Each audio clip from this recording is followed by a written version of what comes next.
El conflicto de los siglos.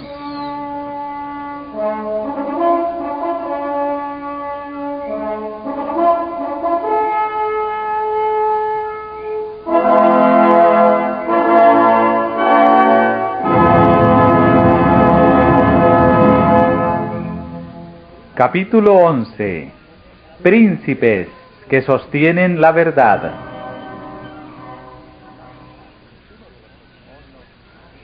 Uno de los testimonios más nobles dados en favor de la Reforma fue la protesta presentada por los príncipes cristianos de Alemania ante la Dieta de Spira el año 1529. El valor, la fe y la entereza de aquellos hombres de Dios aseguraron para las edades futuras la libertad de pensamiento y la libertad de conciencia. Esta protesta dio a la Iglesia reformada el nombre de protestante, y sus principios son la verdadera esencia del protestantismo.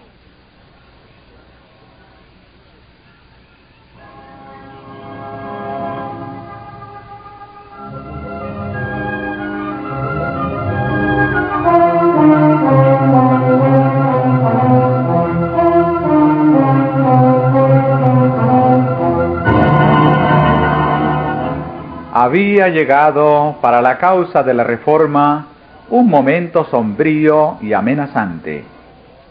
A despecho del edicto de Worms, que colocaba a Lutero fuera de la ley y prohibía enseñar o creer sus doctrinas, la tolerancia religiosa había prevalecido en el imperio.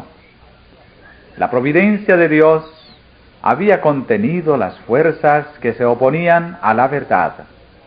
Esforzábase Carlos V por aniquilar la Reforma, pero muchas veces, al intentar dañarla, se veía obligado a desviar el golpe. Vez tras vez, había parecido inevitable la inmediata destrucción de los que se atrevían a oponerse a Roma, pero, en el momento crítico, aparecían los ejércitos de Turquía en las fronteras del Oriente, o bien el rey de Francia o el Papa mismo, celosos de la grandeza del emperador, le hacían la guerra. Y de esta manera, entre el tumulto y las contiendas de las naciones, la Reforma había podido extenderse y fortalecerse.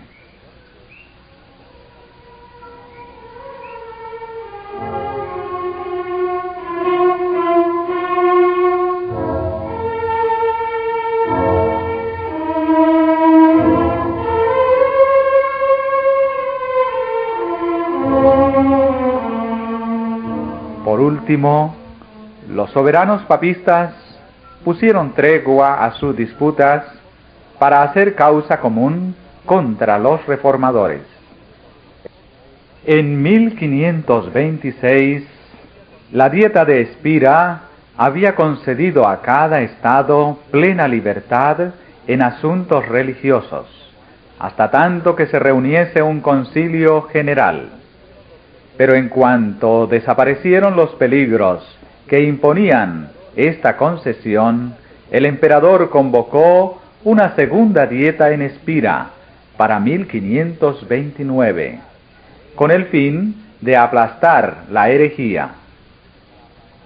Quería inducir a los príncipes, en lo posible, por medios pacíficos, a que se declararan contra la Reforma. Pero si no lo conseguía por tales medios, Carlos estaba dispuesto a echar mano de la espada.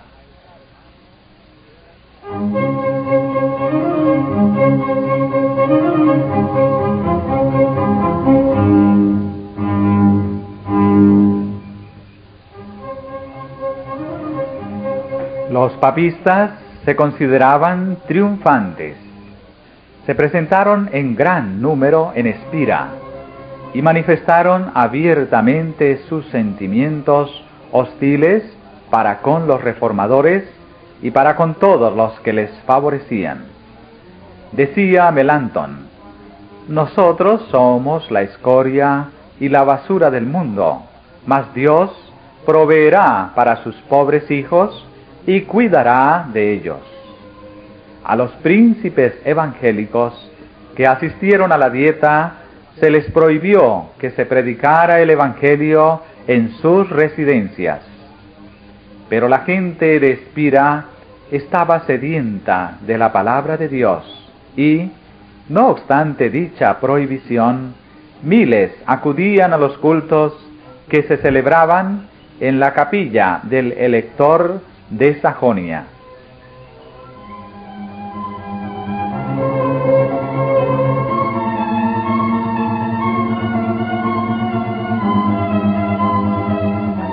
Esto precipitó la crisis.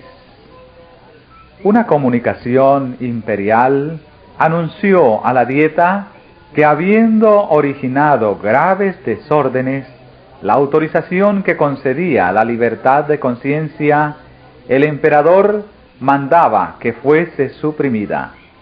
Este acto arbitrario excitó la indignación y la alarma de los cristianos evangélicos. Uno de ellos dijo: Cristo ha caído de nuevo en manos de Caifás y de Pilato. Los romanistas se volvieron más intransigentes. Un fanático papista dijo: los turcos son mejores que los luteranos, porque los turcos observan días de ayuno, mientras que los luteranos los profanan. Si hemos de escoger entre las sagradas escrituras de Dios y los antiguos errores de la Iglesia, tenemos que rechazar aquellas. Melanchthon decía: cada día Faber, en plena asamblea, arroja una piedra más contra los evangélicos.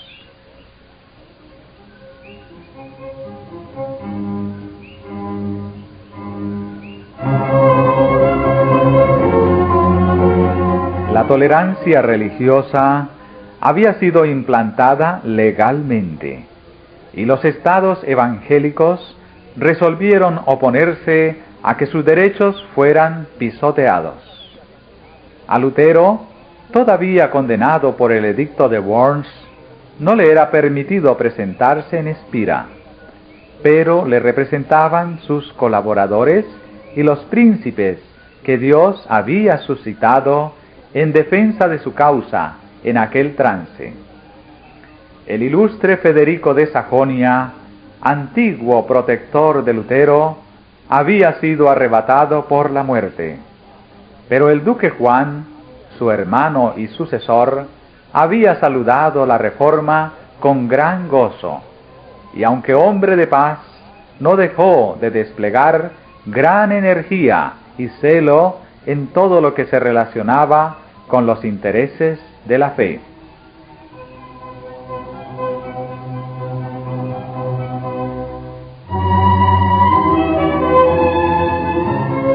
Los sacerdotes exigían que los estados que habían aceptado la reforma se sometieran implícitamente a la jurisdicción de Roma. Por su parte, los reformadores reclamaban la libertad que previamente se les había otorgado. No podían consentir en que Roma volviera a tener bajo su dominio los estados que habían recibido con tanto regocijo la palabra de Dios.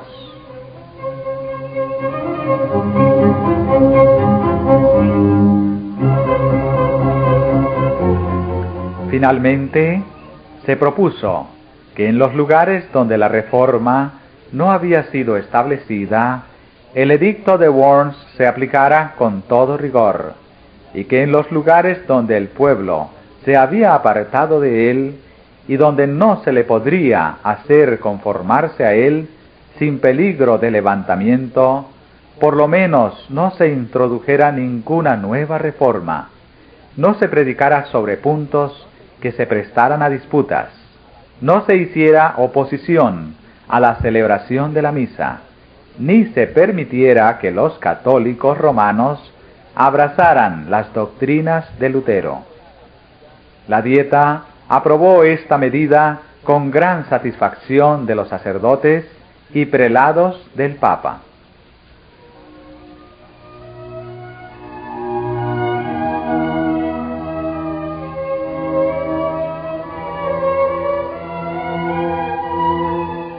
Si se aplicaba este edicto, la reforma no podría extenderse en los puntos donde no había llegado todavía, ni podría siquiera afirmarse en los países en que se había extendido.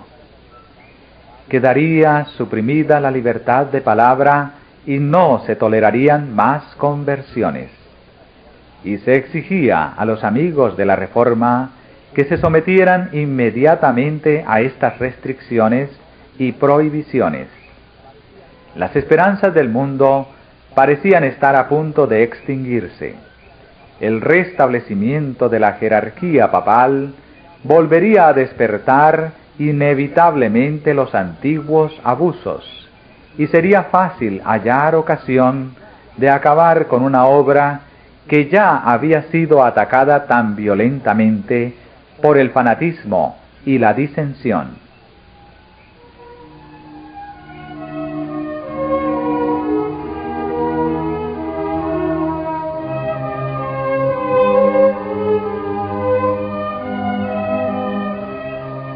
Cuando el partido evangélico se reunió para conferenciar, los miembros se miraron unos a otros con manifiesto desaliento.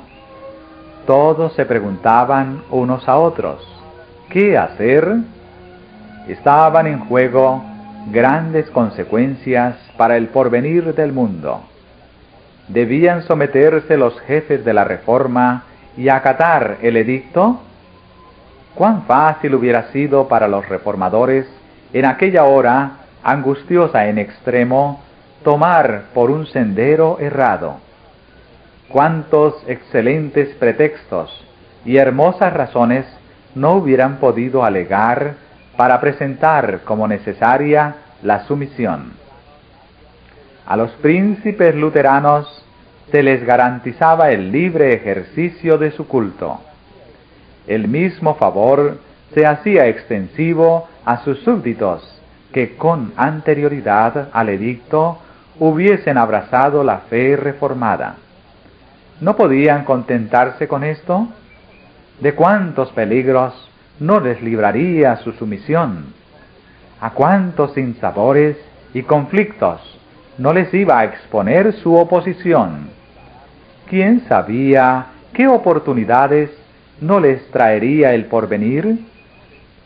Abracemos la paz. Aceptemos el ramo de olivo que nos brinda Roma y restañeremos las heridas de Alemania. Con argumentos como estos, hubieran podido los reformadores cohonestar su sumisión y entrar en el sendero que infaliblemente y en tiempo no lejano hubiera dado al traste con la Reforma.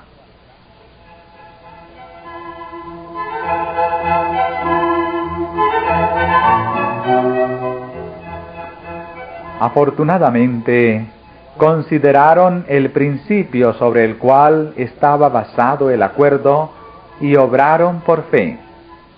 ¿Cuál era ese principio? Era el derecho de Roma de coartar la libertad de conciencia y prohibir la libre investigación. Pero ¿no había quedado estipulado que ellos y sus súbditos protestantes gozarían libertad religiosa? Sí, pero como un favor, consignado en el acuerdo, y no como un derecho. En cuanto a aquellos a quienes no alcanzaba la disposición, los había de regir el gran principio de autoridad. La conciencia no contaba para nada. Roma era el juez infalible a quien habría que obedecer. Aceptar semejante convenio hubiera equivalido a admitir que la libertad religiosa debía limitarse a la Sajonia reformada, y en el resto de la cristiandad, la libre investigación y la profesión de fe reformada serían entonces crímenes dignos del calabozo o del patíbulo. ¿Se resignarían ellos a ver así localizada la libertad religiosa? ¿Declararían con esto que la Reforma había hecho ya su último convertido y conquistado su última pulgada de terreno? ¿Y que en las regiones donde Roma dominaba, su dominio se perpetuaría? ¿Podrían los reformadores declararse inocentes de la sangre de los centenares y miles de luchadores que, perseguidos por semejante edicto, tendrían que sucumbir en los países dominados por el Papa? Esto hubiera sido traicionar en aquella hora suprema la causa del Evangelio y las libertades de la cristiandad. Más bien, lo sacrificarían ellos todo, hasta sus posesiones, sus títulos y sus propias vidas.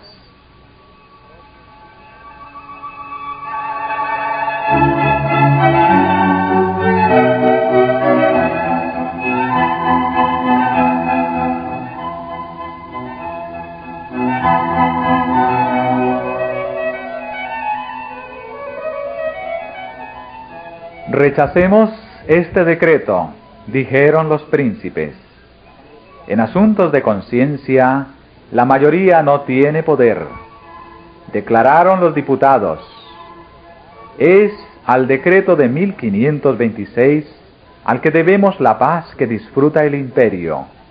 Su abolición llenaría a Alemania de disturbios y facciones. Es incompetente la Dieta para hacer más que conservar la libertad religiosa hasta tanto que se reúna un concilio general. Proteger la libertad de conciencia es un deber del Estado y es el límite de su autoridad en materia de religión. Todo gobierno secular que intenta regir las observancias religiosas o imponerlas por medio de la autoridad civil, sacrifica precisamente el principio por el cual lucharon tan noblemente los cristianos evangélicos.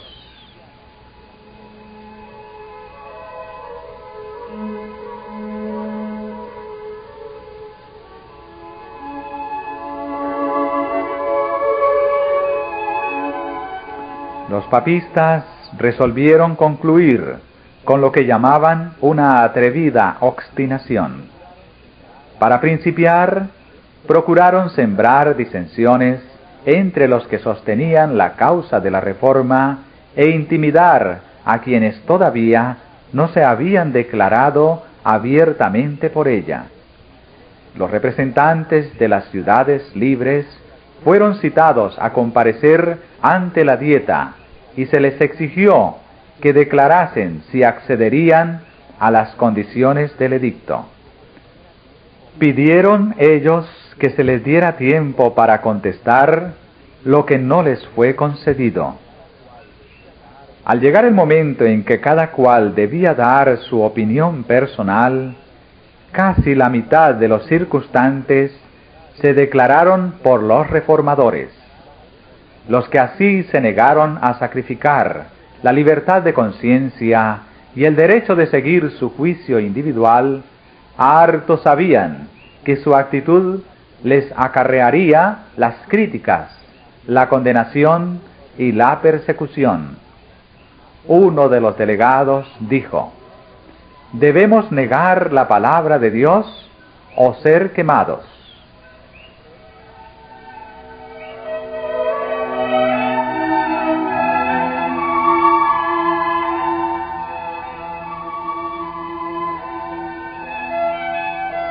El rey Fernando, representante del emperador ante la Dieta, vio que el decreto causaría serios disturbios, a menos que se indujese a los príncipes a aceptarlo y apoyarlo.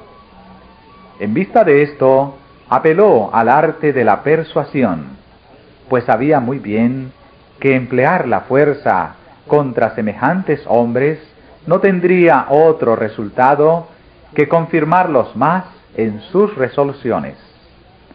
Suplicó a los príncipes que aceptasen el decreto, asegurándoles que este acto llenaría de regocijo al emperador. Pero estos hombres leales reconocían una autoridad superior a todos los gobernantes de la tierra y contestaron con toda calma: nosotros obedeceremos al emperador en todo aquello que contribuya a mantener la paz y la gloria de Dios.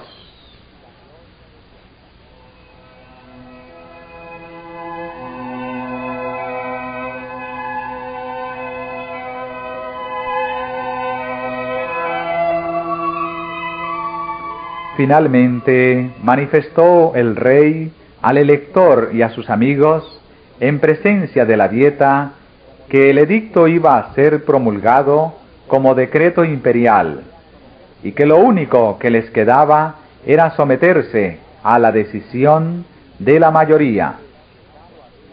Y, habiéndose expresado así, salió de la asamblea, sin dar oportunidad a los reformadores para discutir o replicar.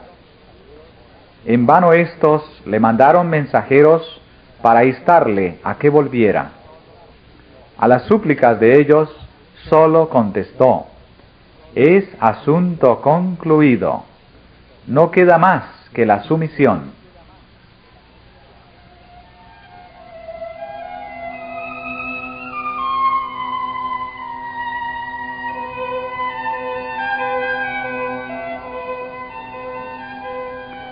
El partido imperial estaba convencido de que los príncipes cristianos se aferrarían a las Santas Escrituras como algo superior a las doctrinas y a los mandatos de los hombres. Sabía también que allí donde se adoptara esta actitud, el papado sería finalmente derrotado. Pero, como lo han hecho millares desde entonces, mirando las cosas que se ven, se lisonjeó de que la causa del emperador y del papa quedaba firme, y muy débil la de los reformadores. Si estos solo hubieran dependido del auxilio humano, habrían resultado tan impotentes como los suponían los papistas. Pero, aunque débiles en número y en desacuerdo con Roma, tenían fuerza. Apelaban de las decisiones de la Dieta a la palabra de Dios y del emperador Carlos a Jesucristo, Rey de Reyes y Señor de Señores.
Como Fernando se negara a tener en cuenta las convicciones de los príncipes, decidieron estos no hacer caso de su ausencia, sino presentar sin demora su protesta ante el Concilio Nacional. Formulóse en consecuencia la siguiente declaración que fue presentada a la dieta.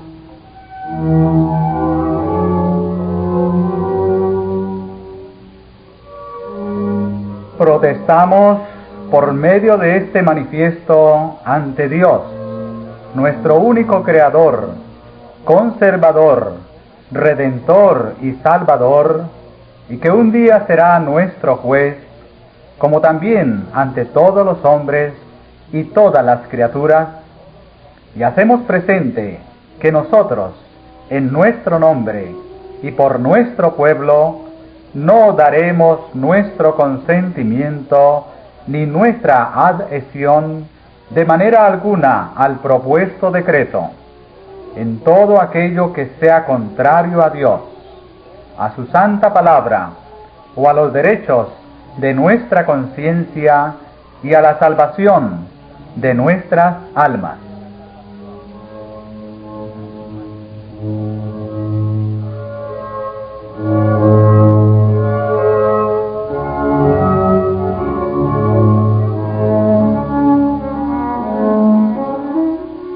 ¿Cómo ratificar nosotros este edicto?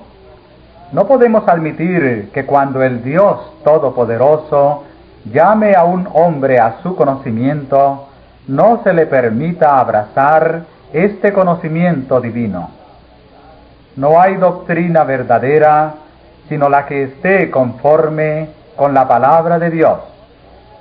El Señor prohíbe la enseñanza de cualquiera otra doctrina. Las Santas Escrituras deberían explicarse con otros textos más claros. Este santo libro es, en todo cuanto es necesario al cristiano, de fácil interpretación y propio para suministrar luces.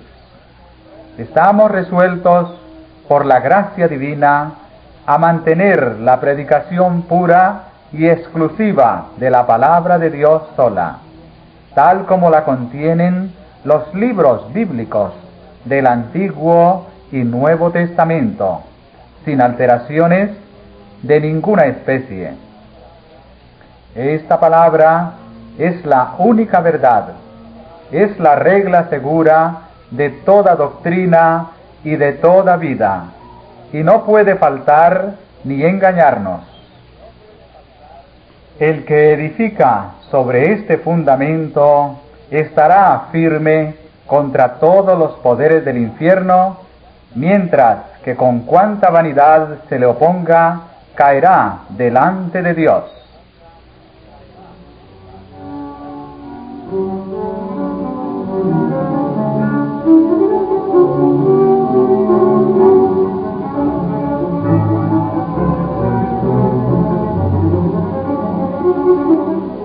Por tanto, rechazamos el yugo que se nos impone. Al mismo tiempo esperamos que Su Majestad Imperial se portará con nosotros como príncipe cristiano que ama a Dios sobre todas las cosas, y declaramos que estamos dispuestos a prestarle a Él lo mismo que a vosotros, graciosos y dignísimos señores, todo el afecto y la obediencia que creemos deberos en justicia.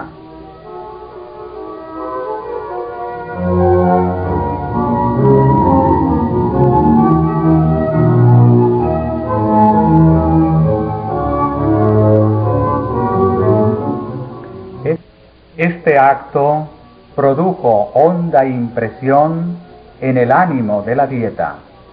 La mayoría de ella se sorprendió y alarmó ante el arrojo de los que suscribían semejante protesta. El porvenir se presentaba incierto y proceloso. Las disensiones, las contiendas y el derramamiento de sangre parecían inevitables. Pero los reformadores, firmes en la justicia de su causa y entregándose en brazos del Omnipotente, se sentían fuertes y animosos.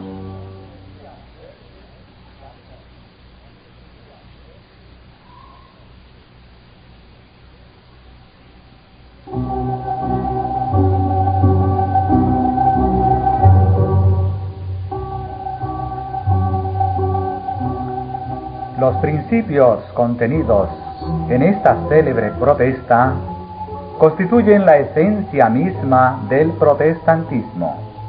Ahora bien, esta protesta se opone a dos abusos del hombre en asuntos de fe. El primero es la intervención del magistrado civil y el segundo, la autoridad arbitraria de la Iglesia. En lugar de estos dos abusos, el protestantismo sobrepone la autoridad de la conciencia a la del magistrado y la de la palabra de Dios a la de la Iglesia visible. En primer lugar, niega la competencia del poder civil en asuntos de religión y dice con los profetas y apóstoles: debemos obedecer a Dios antes que a los hombres. A la corona de Carlos V sobrepone la de Jesucristo. Es más, sienta el principio de que toda enseñanza humana debe subordinarse a los oráculos de Dios. Los protestantes afirmaron además el derecho que les asistía para expresar libremente sus convicciones tocante a la verdad. Querían no solamente creer y obedecer, sino también enseñar lo que contienen las Santas Escrituras, y negaban el derecho del sacerdote o del magistrado para intervenir en asuntos de conciencia. La protesta de Spira fue un solemne testimonio contra la intolerancia religiosa y una declaración en favor del derecho que asiste a todos los hombres para adorar a Dios según les dicte la conciencia.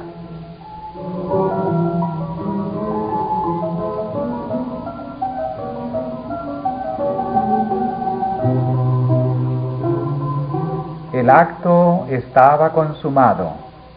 Grabado quedaba en la memoria de millares de hombres y consignado en las crónicas del cielo, de donde ningún esfuerzo humano podía arrancarlo. Toda la Alemania evangélica hizo suya la protesta como expresión de su fe.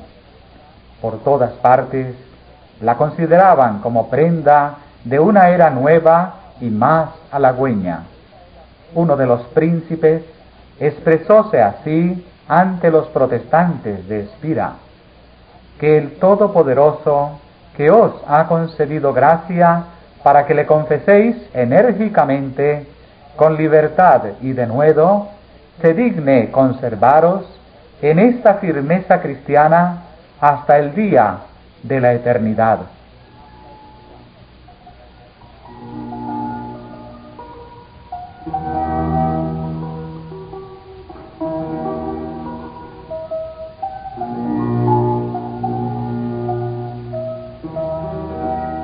Si la Reforma, después de alcanzado tan notable éxito, hubiese contemporizado con el mundo para contar con su favor, habría sido infiel a Dios y a sí misma, y hubiera labrado su propia ruina. La experiencia de aquellos nobles reformadores encierra una lección para todas las épocas venideras.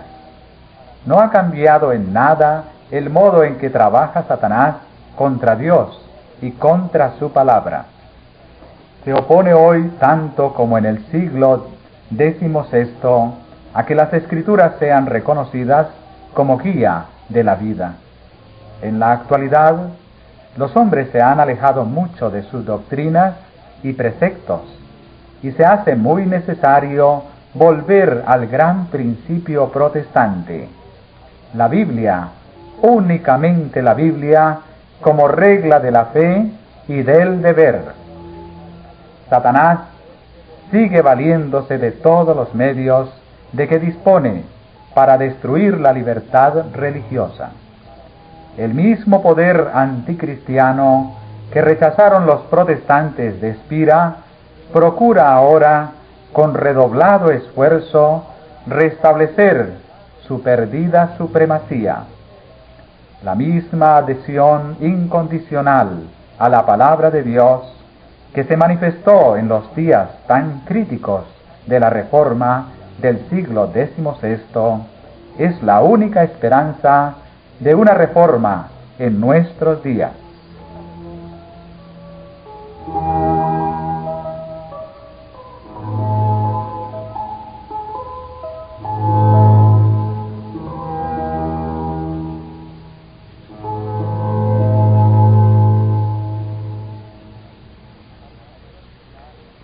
Aparecieron señales precursoras de peligros para los protestantes, juntamente con otras indicadoras de que la mano divina protegía a los fieles.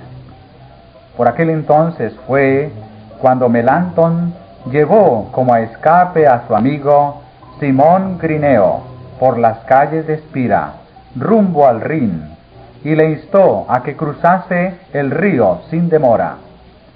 Admirado Grineo deseaba saber el motivo de tan repentina fuga. Contestóle Melanchthon: un anciano de aspecto augusto y venerable, pero que me es desconocido, se me apareció y me dio la noticia de que en un minuto los agentes de la justicia iban a ser despachados por Fernando para arrestar a Grineo.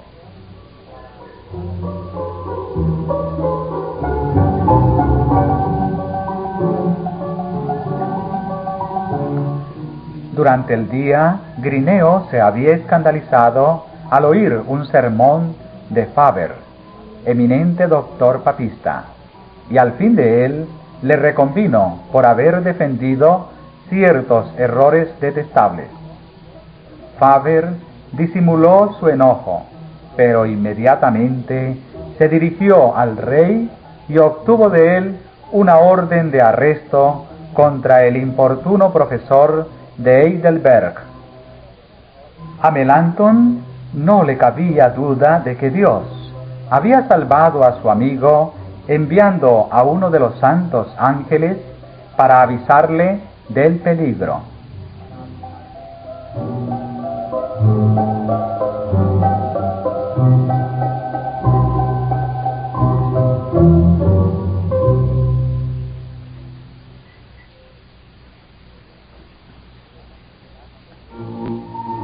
Melanchthon permaneció en la ribera del río hasta que las aguas mediaran entre su amado amigo y aquellos que le buscaban para quitarle la vida.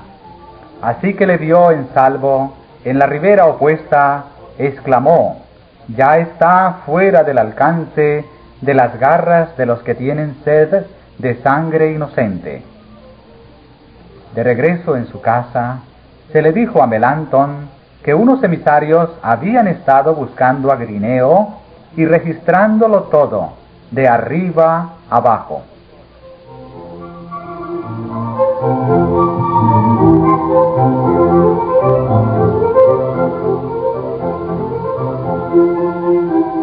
La Reforma debía alcanzar mayor preeminencia ante los poderosos de la tierra. El rey Fernando se había negado a oír a los príncipes evangélicos, pero iban a tener estos la oportunidad de presentar su causa ante el emperador y ante la asamblea de los dignatarios del Estado y de la Iglesia. Para calmar las disensiones que perturbaban el imperio, Carlos V, un año después de la protesta de Espira, convocó una dieta en Augsburgo, manifestando que él mismo la presidiría en persona, y a ella fueron convocados los jefes de la causa protestante.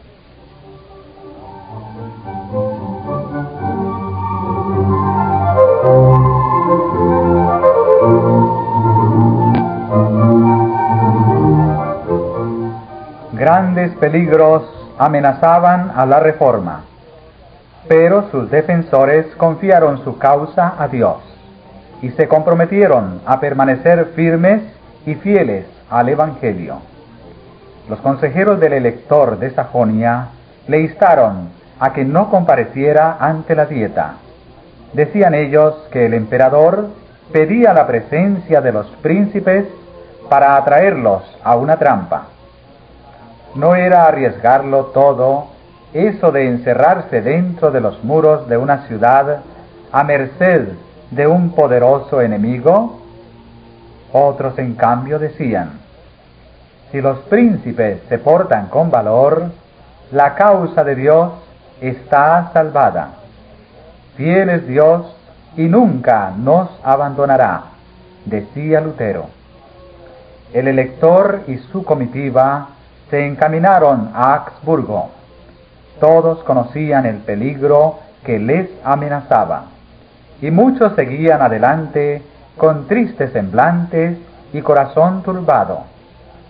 Pero Lutero, que los acompañara hasta Coburgo, reanimó su débil fe cantando el himno escrito en el curso de aquel viaje: Castillo fuerte es nuestro Dios. Muchos lúgubres presentimientos se desvanecieron y muchos corazones apesadumbrados sintieron alivio al oír las inspiradas estrofas.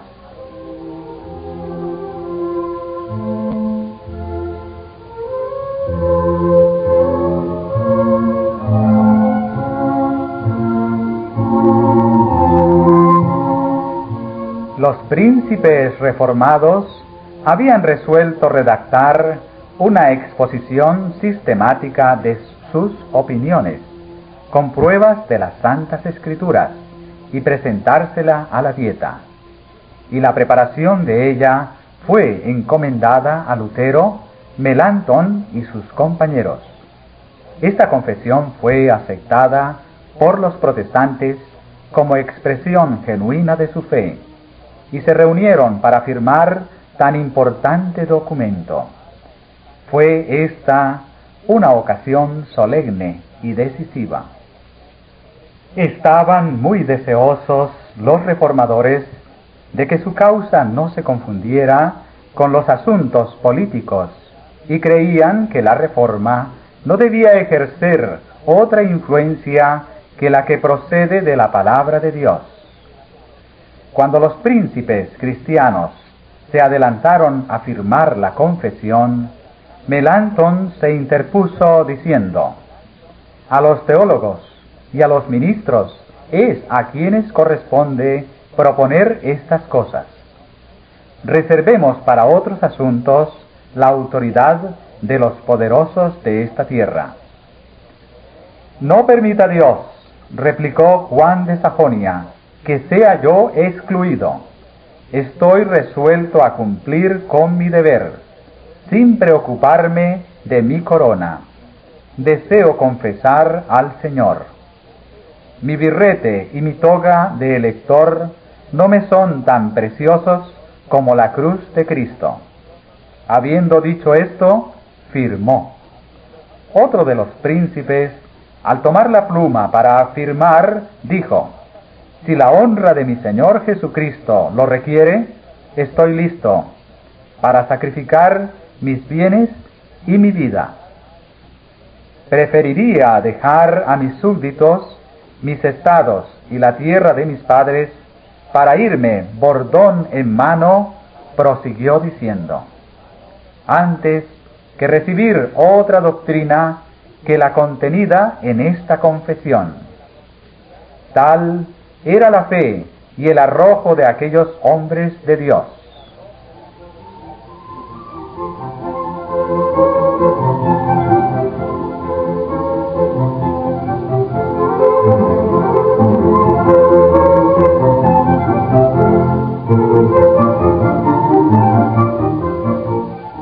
Llegó el momento señalado para comparecer ante el emperador.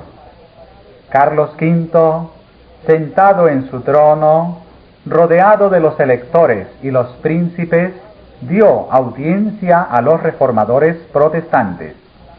Dióse lectura a la confesión de fe de estos.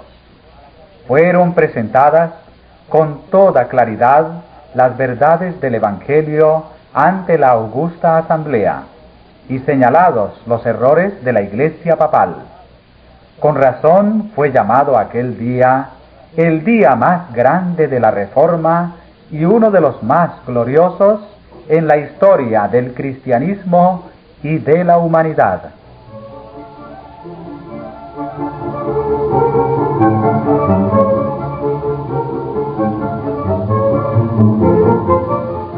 Hacía apenas unos cuantos años que el monje de Wittenberg se presentara solo en Worms ante el Concilio Nacional, y ahora, en vez de él, veíanse los más nobles y poderosos príncipes del imperio. A Lutero no se le había permitido comparecer en Augsburgo, pero estaba presente por sus palabras y por sus oraciones. Me lleno de gozo, escribía, por haber llegado hasta esta hora en que Cristo ha sido ensalzado públicamente por tan ilustres confesores y en tan gloriosa asamblea. Así se cumplió lo que dicen las Sagradas Escrituras: hablaré de tus testimonios delante de los reyes.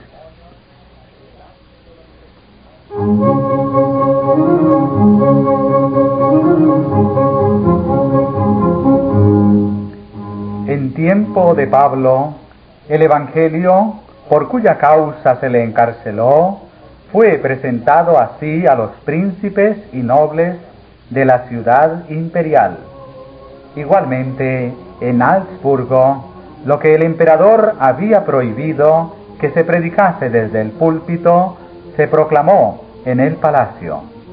Lo que había sido estimado aún indigno de ser escuchado por los sirvientes, era escuchado con admiración por los amos y señores del imperio. El auditorio se componía de reyes y de nobles. Los predicadores eran príncipes coronados, y el sermón era la verdad real de Dios.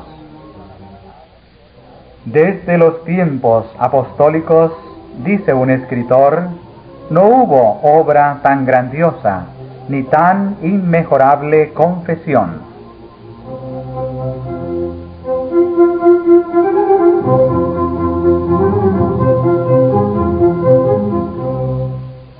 Cuanto ha sido dicho por los luteranos es cierto, y no lo podemos negar, declaraba un obispo papista.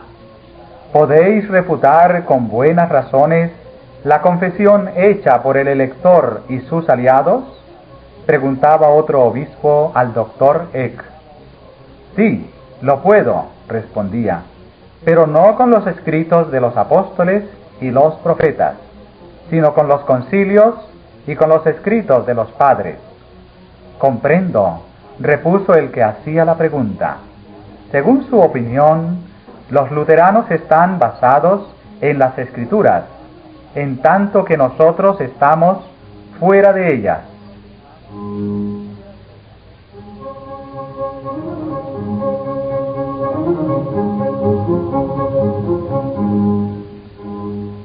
Varios príncipes alemanes fueron convertidos a la fe reformada, y el mismo emperador declaró que los artículos protestantes contenían la verdad. La confesión fue traducida a muchos idiomas y circuló por toda Europa, y en las generaciones subsiguientes millones la aceptaron como expresión de su fe.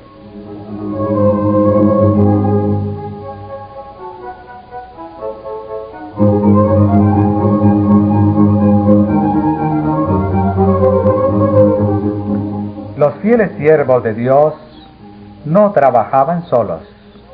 Mientras que los principados y potestades de los espíritus malos se ligaban contra ellos, el Señor no desamparaba a su pueblo. Si sus ojos hubieran podido abrirse, habrían tenido clara evidencia de la presencia y el auxilio divinos, que les fueron concedidos como a los profetas en la antigüedad. Cuando el siervo de Eliseo mostró a su amo las huestes enemigas que los rodeaban sin dejarles cómo escapar, el profeta oró: ruégote, oh Jehová, que abras sus ojos para que vea. Y he aquí, el monte estaba lleno de carros y caballos de fuego. El ejército celestial protegía al varón de Dios. Del mismo modo, había ángeles que cuidaban a los que trabajaban en la causa de la reforma.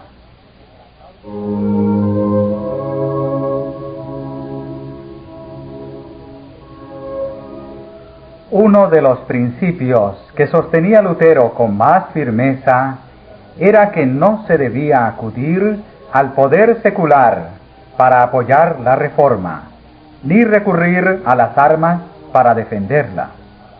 Se alegraba de la circunstancia de que los príncipes del imperio confesaran el Evangelio. Pero cuando estos mismos príncipes intentaron unirse en una liga defensiva, declaró que la doctrina del Evangelio debía ser defendida solamente por Dios. Cuanto menos interviniesen los hombres en esta obra, más notable sería la intervención de Dios en su favor. Todas las precauciones políticas propuestas eran, según su modo de ver, hijas de un temor indigno y de una desconfianza pecaminosa.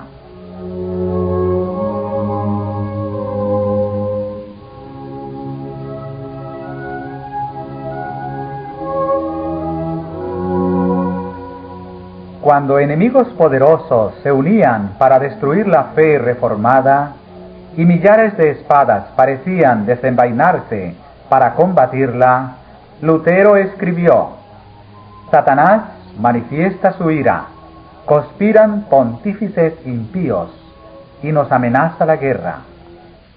Exhortad al pueblo a que luche con fervor ante el trono de Dios, en fe y ruegos, para que nuestros adversarios, vencidos por el Espíritu de Dios, se vean obligados a ser pacíficos. Nuestra más ingente necesidad, la primera cosa que debemos hacer es orar. Haced saber al pueblo que en esta hora él mismo se halla expuesto al filo de la espada y a la ira del diablo. Haced que ore.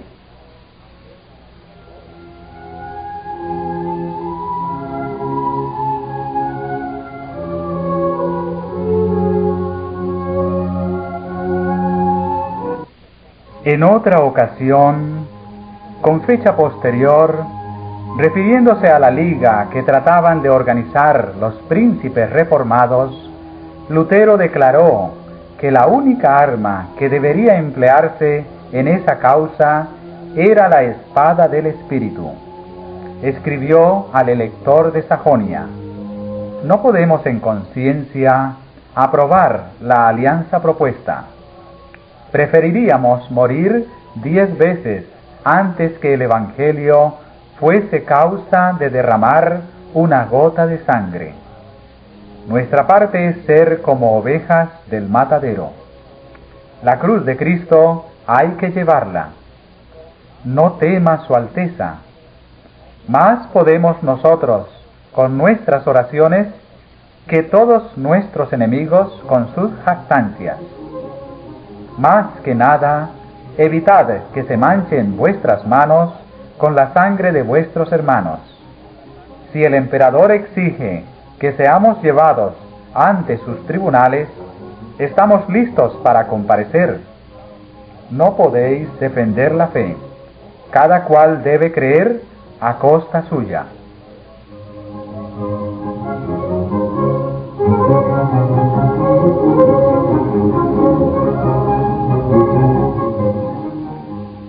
Del lugar secreto de oración fue de donde vino el poder que hizo estremecerse al mundo en los días de la Gran Reforma. Allí, con santa calma, se mantenían firmes los siervos de Dios sobre la roca de sus promesas. Durante la agitación de Augsburgo, Lutero no dejó de dedicar 3 horas al día a la oración. y este tiempo lo tomaba de las horas del día más propicias al estudio. En lo secreto de su vivienda se le oía derramar su alma ante Dios con palabras de adoración, de temor y de esperanza, como si hablara con un amigo. Sé que eres nuestro Padre y nuestro Dios, decía, y que has de desbaratar a los que persiguen a tus hijos, porque tú también estás envuelto en el mismo peligro que nosotros. Todo este asunto es tuyo, y si en él estamos también interesados nosotros, es porque a ello nos constreñiste. Defiéndenos, pues, oh Padre.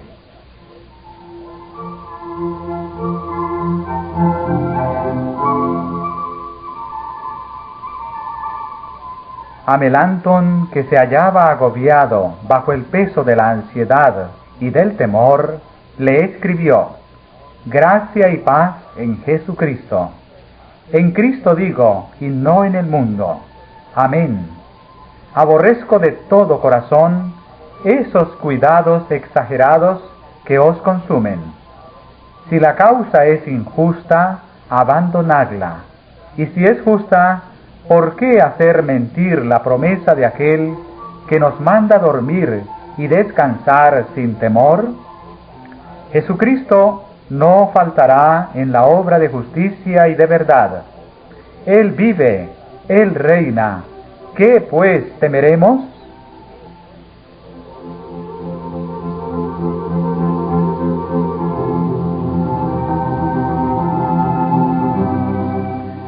Dios oyó los clamores de sus hijos, infundió gracia y valor a los príncipes y ministros para que sostuvieran la verdad contra las potestades de las tinieblas de este mundo. Dice el Señor: He aquí que yo pongo en Sión la piedra principal del ángulo, escogida, preciosa, y aquel que creyere en ella no quedará avergonzado. Los reformadores protestantes habían edificado sobre Cristo, y las puertas del infierno no podían prevalecer contra ellos.